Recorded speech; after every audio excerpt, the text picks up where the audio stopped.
Fala galera, tudo bem? Pessoal, a gente vai começar agora uma revisão especializada para a primeira fase da OAB na disciplina de Direito Tributário. Nessa aula, galera, a gente vai ver tópicos muito relevantes sobre imunidade tributária, sobre princípios que representam limitações constitucionais ao poder de tributar e, além disso, a gente vai ver conceitos básicos como natureza jurídica do tributo e o conceito de tributo propriamente dito. Beleza? Então acompanhe toda essa aula. A gente vai dar dicas essenciais para a provinha da OAB. Beleza? Então, galera, primeira coisa que a gente vai começar a discutir é sobre a natureza jurídica dos tributos. Primeira coisa que eu quero que você entenda. Os entes públicos, os entes políticos, eles precisam de recurso para subsidiar investimentos em educação, em saúde, em alimentação, em propriedade, em manutenção dos fins estatais. E esses recursos, ele vêm para os entes políticos de duas formas. Esses recursos, eles podem vir de forma de receita originária, certo? Ou eles podem vir através de receita derivada. Então, os recursos, pessoal, eles podem vir de receita originária ou de receita derivada. O primeiro detalhe que eu quero que você entenda é que os tributos, eles são exemplo de receitas derivadas. Por quê? Galera, os tributos, eles são exigidos através de um processo coercitivo, ou seja, um processo compulsório, em que, através de lei, os entes políticos, dentro da sua competência constitucional, irão cobrar os tributos. Então, cada tributo, pessoal, não esquece disso, ele é considerado uma receita derivada. E olha o detalhe. As receitas públicas originárias, pessoal, são receitas públicas em que elas têm esse nome de ser originário, porque elas são originárias da exploração do patrimônio público. Então, anota isso, que as receitas originárias, elas são resultantes da exploração do patrimônio público. Então, galera, o primeiro detalhe que eu quero que você guarde é que quando a gente fala de receita pública, existe a receita originária e a receita derivada. Os tributos estão dentro do rol de receitas derivadas. Por quê? Porque eles são instituídos mediante lei e são cobrados mediante atividade compulsória. Já as receitas originárias, elas são resultantes da própria exploração do patrimônio público. Caio, me dê um exemplo de receita originária. Bem simples, pessoal. Vou bem simplesinho de explicar isso. Galera, toda vez que, por exemplo, o município de Sobral, ele tem um imóvel e ele aluga esse imóvel para terceiro, a receita financeira advinda dessa exploração do imóvel, ela é o que a gente chama de receita pública originária, porque ela é a origem do próprio patrimônio público. Nesse caso, você tem locação de imóveis, tem concessão de serviço público, autorização de serviços públicos, são receitas que tem como fonte a própria exploração do patrimônio público. Então, galera, eu quero que você observe que essas receitas, elas são consideradas receitas originárias. Já quando a gente fala de tributo, os tributos são considerados receita o quê? Derivadas, beleza? E não esqueça que a teoria adotada pela nossa Constituição para explicar a natureza jurídica do tributo é a teoria pentapartite. É a teoria pentapartite, pessoal, que vai explicar a natureza jurídica do tributo. Caio, o que seria essa teoria pentapartite? Pessoal, observando essa teoria pentapartite, detalhe, essa teoria pentapartite é a teoria prevista no nosso texto constitucional, tá? É a Constituição de 88 que delimita quem são esses elementos que são considerados tributos. Por quê? Porque se você pegar, pessoal, o CTN ele vai dizer que somente é tributo imposto, taxa e contribuição de melhoria. Então, olha o detalhe para a tua prova. Pessoal, para o CTN, somente é considerado tributo imposto, taxa e contribuição de melhoria. Ou seja, a teoria tripartite. Porém, hoje, pessoal, a doutrina já está pacificada em relação a isso. É que a nossa Constituição Federal, a nossa Carta Magna, ela adota essa teoria pentapartite. E segundo essa teoria pentapartite, existem 5 espécies tributárias e eu quero que você anote isso. Quem são elas, Caio? Imposto, taxa, contribuição de melhoria. Detalhe, essas 3 primeiras, pessoal, imposto, taxa e contribuição de melhoria, essas 3 primeiras também estão presentes no rol do CTN. Beleza? Então até aí não tem nenhuma inovação jurídica.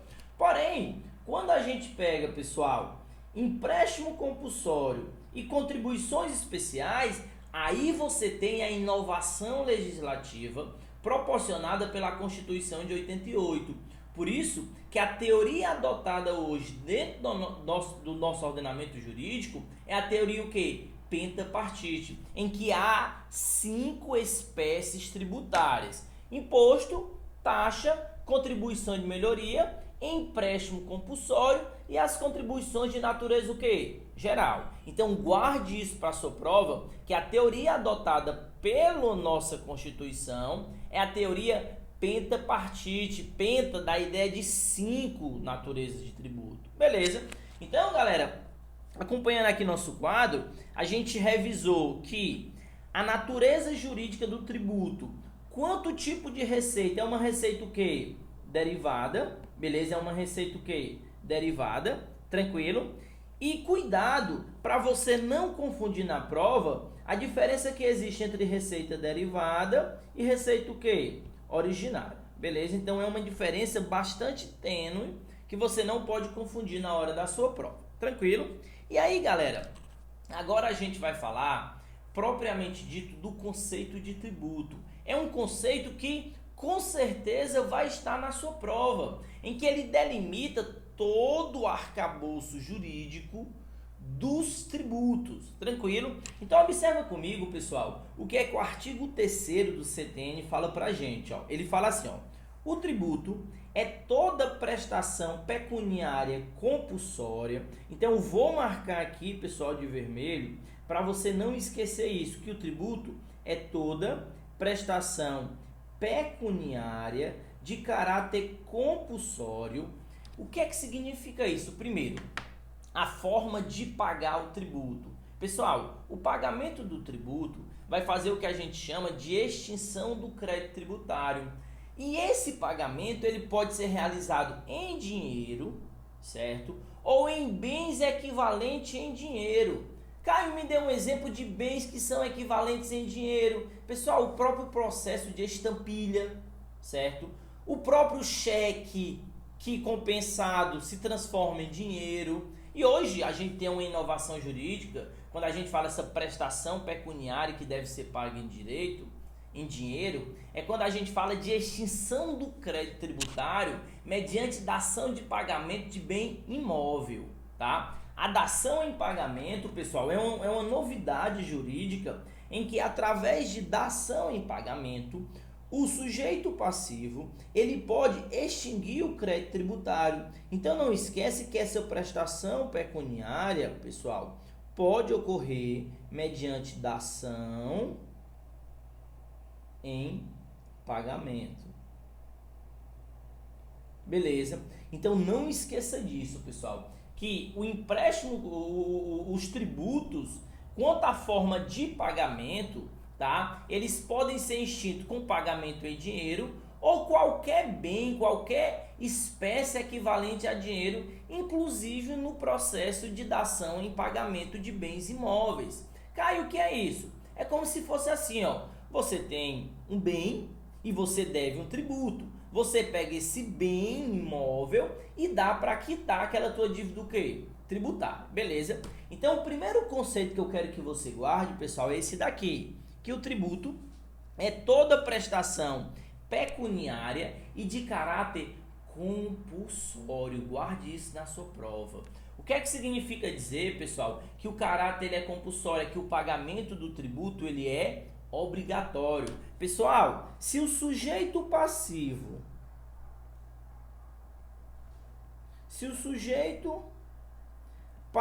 do tributo, quem são esse sujeito passivo, Caio? Pessoal, aqui a gente pode ter a figura do contribuinte,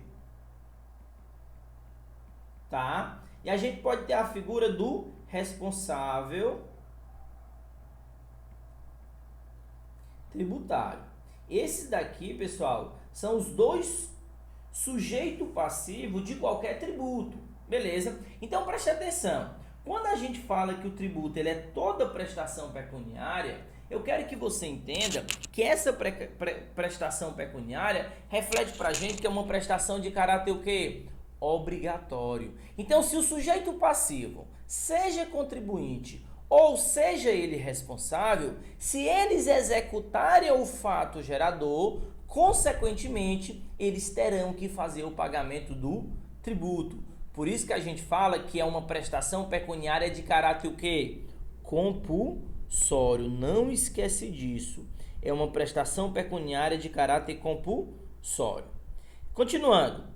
Em moeda ou cujo valor nela possa se expressar, lembre-se aqui que o pagamento pode ocorrer em moeda ou qualquer valor que nela possa se expressar, que não constitua sanção de ato ilícito, beleza, pessoal? A execução do fato gerador, independente de atividade ilícita ou independente de atividade lícita, nessas duas situações haverá sim, pessoal, a cobrança de determinados o quê? Tributos, beleza? Então, cuidado nesse detalhe que muita gente pensa que o tributo somente é pago quando a atividade é lícita. Não, o tributo, pessoal, ele é pago independente da atividade ser lícita ou ilícita. Continua. Ele fala, né? Instituída mediante lei, e aí, pessoal, a gente tem um princípio da legalidade tributária, né? E cobrado mediante atividade administrativa plenamente vinculada. Galera, eu quero que você guarde aqui esses dois conceitos. Primeiro conceito, que todo tributo, sem exceção, ele será instituído mediante lei. É isso que remete, pessoal, o princípio da legalidade tributária. Esse princípio da legalidade tributária, pessoal, ele remete que todo tributo será instituído, será criado mediante lei, beleza? Isso é o que fala o artigo 3º do CTN e a gente vai pactuar com o princípio da legalidade, ou seja, quando um ente político ele deseja criar um tributo, tá? Uma aguinha. Quando o ente político ele deseja criar um tributo, a instituição desse tributo somente ocorrerá mediante o que? Lei. E aí olha o detalhe. Caio, essa lei é lei delegada, é medida provisória, é lei complementar ou pode ser qualquer tipo de lei? Galera, primeira coisa que eu quero que você entenda, tá? Sobre esse princípio da legalidade é que, via de regra, a instituição do tributo e a alteração de alíquota somente ocorre mediante lei, seja lei ordinária, tá? Seja lei ordinária, seja lei complementar ou medida provisória. Então, guarde isso na sua prova. Tanto lei ordinária, como lei complementar, como medida provisória, são instrumentos legais capazes de instituir, capazes de alterar tributos. Porém, olha o detalhe, pessoal. Essa daqui é a regra geral. Por que você está falando isso? Pessoal, porque existem alguns tributos que eles gozam de competência privativa de instituição. Ou seja, existem alguns tributos que somente eles serão criados mediante lei complementar. E isso eu quero que você anote, pessoal. Toda vida que a gente falar de empréstimo compulsório, falou de empréstimo compulsório, tá? Falou de imposto extraordinário de guerra. Falou de imposto residual. E falou de contribuição residual. Então, olha o detalhe de prova, pessoal. Toda vida que você escutar na sua provinha, empréstimo compulsório, imposto extraordinário de guerra, imposto residual e contribuições residuais, pessoal, essas espécies tributárias, essas 4 espécies tributárias, a sua instituição somente ocorrerá mediante lei complementar. Então, anota isso. A instituição desses tributos somente ocorrerá mediante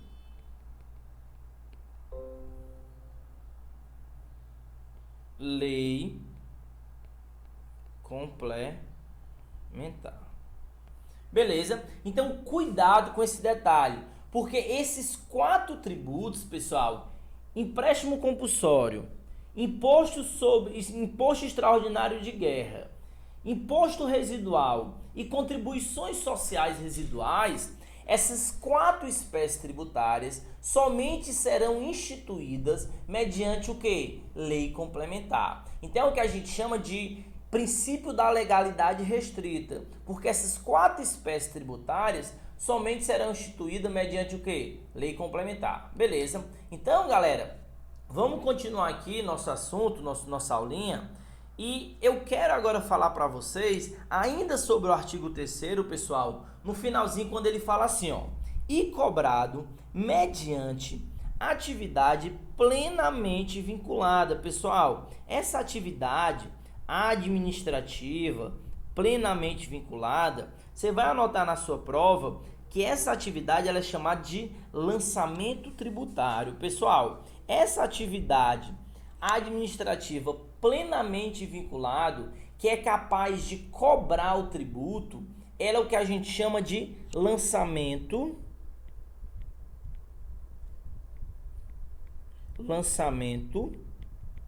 tributário.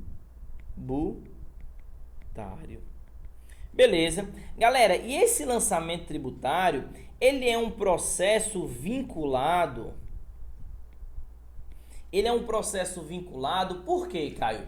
Porque toda vez que o auditor, que tem competência de lançar o tributo, se deparar com uma situação que há incidência de fato gerador do tributo, esse auditor obrigatoriamente deverá lançar o tributo. E você sabe, quando um ato administrativo ele é vinculado, não há um exame de mérito, um exame de conveniência. Ou seja, o auditor, quando ele se depara com o fato gerador, ele precisa sim lançar o tributo. Por isso, pessoal, que no artigo 3º, ele fala que esse tributo, ele é cobrado mediante atividade administrativa plenamente o que? Vinculada. Essa atividade é o que a gente chama de lançamento, essa atividade que a gente chama de lançamento tributário. Beleza? O lançamento tributário é essa atividade administrativa plenamente o quê? Vinculada. Beleza? Então, galera, continuando falando aqui sobre o lançamento, a primeira coisa que eu quero que você entenda é que o lançamento, ele é um ato de natureza o quê? Vinculado, porque não há exame de mérito e conveniência. E o segundo detalhe, pessoal, é que esse lançamento, ele vai ter função de constituir o que a gente chama de crédito tributário. Beleza? Então, o lançamento, pessoal, ele além de ser um ato administrativo de caráter vinculado, ele tem finalidade principal de constituir o crédito tributário.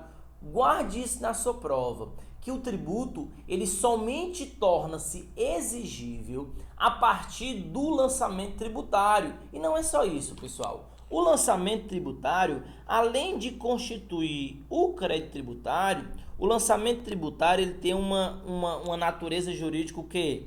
Declaratória. Declaratória. Por quê, Caio? Porque, pessoal, esse lançamento tributário, ele além de constituir o crédito tributário, ele tem a natureza de declarar a obrigação tributária. Então, ele também tem a natureza jurídica o quê? Declaratória. Beleza? Então, vou anotar aqui para ti. Ele declara a obrigação tributária. Beleza?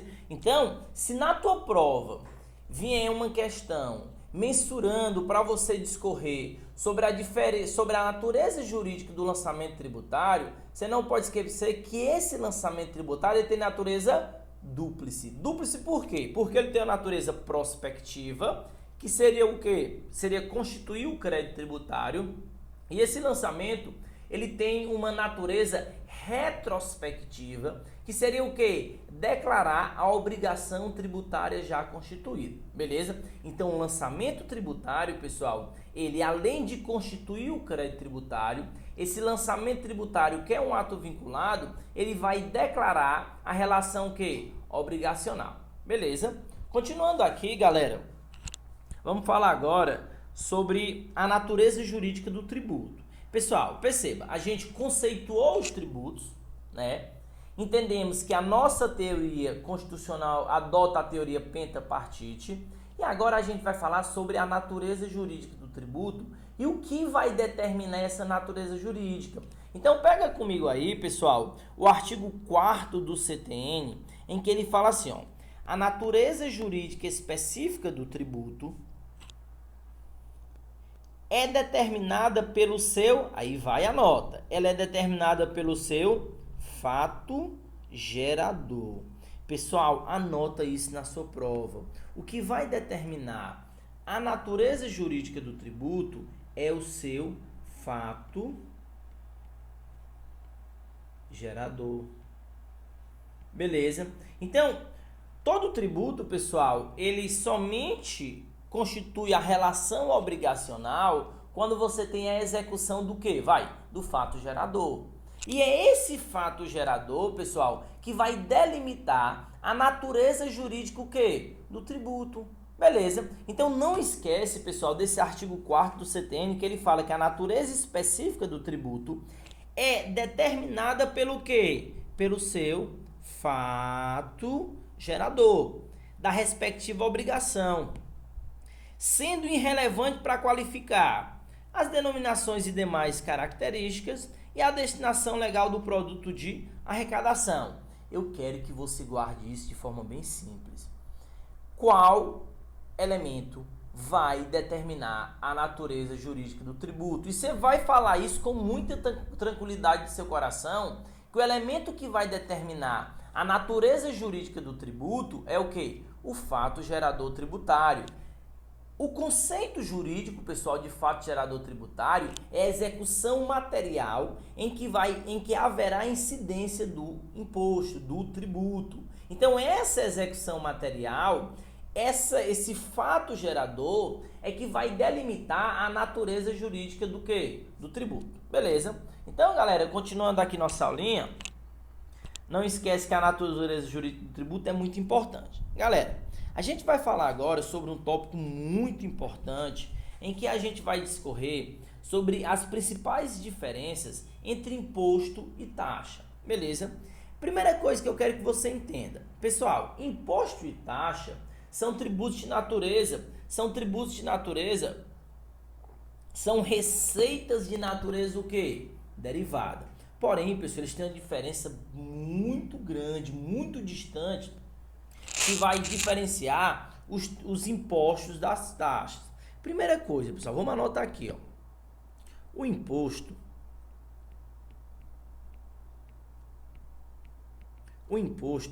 ele é um tributo em que ele é instituído mediante lei, não é isso? mas ele é um tributo de arrecadação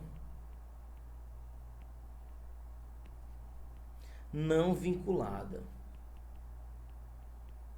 É um tributo de arrecadação não vinculada. Essa arrecadação não vinculada, pessoal, pode vir também chamado na sua prova de princípio da não afetação tributária. Então, ele pode vir na sua prova, pessoal, com esse nome. Caio, o que é que significa o princípio da não afetação ou o princípio da não vinculação da arrecadação dos impostos? Galera, você precisa entender que todo o dinheiro arrecadado através dos impostos, esse dinheiro, essas receitas, não tem finalidade específica. De maneira que, pessoal, todo o dinheiro arrecadado, por exemplo, com IPVA, com IPTU, de um IPTU de um determinado município, o município pode pegar esse dinheiro e aplicar no que ele quiser. Não há o que a gente chama de lastreio específico. Nesse caso, por exemplo, quando o Estado ele arrecada IPVA, ele pode aplicar esse dinheiro do IPVA em qualquer finalidade estatal. O que eu quero que você entenda, pessoal, que esse princípio aqui, ele diz que o dinheiro arrecadado de impostos,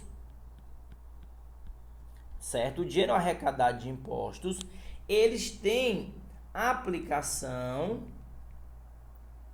livre. Livre por quê? Pessoal, porque o dinheiro arrecadado dos impostos, o dinheiro arrecadado dos impostos podem ser utilizados e aplicados na maneira, da forma, de como o ente público tiver intenção. De forma que, por exemplo, quando o Estado arrecada IPVA, ele pode aplicar esse IPVA no que ele quiser. Beleza? Isso é que fala o princípio da não afetação. Porém, guarde, esse princípio da não afetação ou da arrecadação não vinculada, via de regra, tá? Ele se aplica aos impostos. Via de regra, ele se aplica aos impostos. Caio, mas existem exceções ao princípio da não afetação? Galera, estas exceções é que são os detalhes de prova.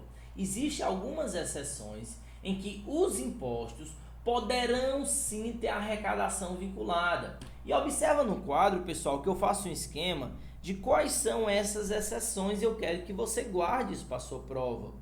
Pessoal, a primeira exceção é a repartição constitucional dos impostos. Caio, o que é isso? Galera, bem simples. Por exemplo, todo o dinheiro que o Estado arrecada de ICMS, 25% desse dinheiro tem que ser destinado para quem? Para os municípios. Então, é uma exceção à não vinculação. Porque se a Constituição diz, olha, Estado, tudo que você recebe de ICMS, 25% desse valor, você tem que destinar, dividir, ratear entre os municípios, significa dizer que nesse caso, pessoal, haverá vinculação tributária, tá bom? Então a primeira exceção que eu quero que você guarde, pessoal, é a exceção relacionada à repartição constitucional dos impostos. A segunda exceção, pessoal, é a exceção referente à destinação de recursos para saúde, para ensino e para a administração tributária. Então, quando os entes públicos arrecadam recurso público, parte desse dinheiro dos impostos são destinados obrigatoriamente para saúde, para assistência social, para educação e para a administração o quê? Tributária. Beleza? Continuando aqui, pessoal, avaliar as exceções. E o terceiro subgrupo da exceção, pessoal, é quando os entes políticos eles vão prestar garantia para operação de crédito por antecipação de receita, ou seja, operação de crédito por aro, que é uma espécie de receita pública. Quando a União ela entra como garantia ou contra-garantia da União, ou como pagamento da União quanto à garantia e contra-garantia de tributos. Então, estas, pessoal, são os 3 grupos de exceções ao princípio da não afetação tributária. Beleza? Então, pessoal, o que é que eu quero que você guarde? A gente está finalizando esse vídeo, mas eu quero que você guarde que esse princípio da não afetação tributária, ele se aplica via de regra a quem? Aos impostos. Beleza? Em que o dinheiro que o ente público arrecada dos impostos, esse dinheiro ele pode ser aplicado da forma que o ente público tiver intenção. Beleza? E há exceções quanto à não vinculação. Exceções que eu vou te citar, por exemplo, repartição constitucional, aplicação de recursos para o FPM, para o FPE, aplicação de recursos para a educação, saúde, administração tributária, aplicação de recursos para garantias e contra as garantias da União, são exceções ao princípio da não afetação tributária. Beleza? Então, galera, a gente vai encerrar esse vídeo e aguarde os próximos módulos. Valeu, galera. Até mais. Valeu.